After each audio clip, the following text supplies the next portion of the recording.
adult's job. That is diplomacy. So let's move on. Let's move on now to American history. You know, the thing that Disney's Pocahontas improved on. This week gave closure to a rumour that has been intriguing US historians for years.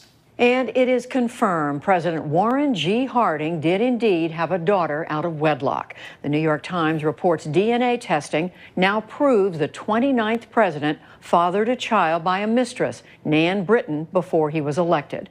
Yes, it's official. Warren G. Harding had a love child, which is pretty impressive for a man who looks like someone put 2 napping caterpillars on an angry bald eagle's forehead and then dressed it in Tucker Carlson's clothes. But the revelation came as vindication for the family of his mistress, Nan Britton. And frankly, I could fill you in on the details of this story, but I would much rather let the team at Good Day Columbus take it from here. You know who was who was the hottie in his day who might have been on one of these? Turns out Warren G. Harding had a love child. Marion's own Warren G. Harding, president of these United States.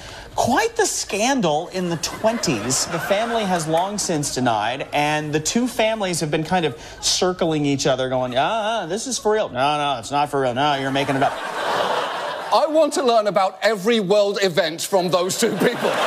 So ISIS was all like, we want to take over Syria, and Syria was like, nah, and ISIS was like, Anyway, casualties number in the thousands. But I, for one, am glad that Harding's love child has been confirmed, because there were parts of this story that were simply too good not to be true.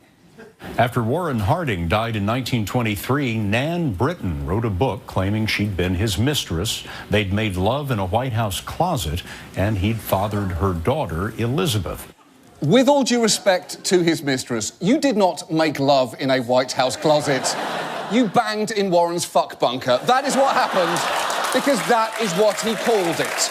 But the much bigger point here is Warren G. Harding's presidential legacy must clearly be updated now, because he died probably hoping that he'd be remembered for the Fordney-McCumber Tariff Act. But from now on, the first and only thing we should teach children in school is that Warren G. Harding not only had a love child, he had a hush-hush closet bang with a fangirl named Nan. We must educate our children in history.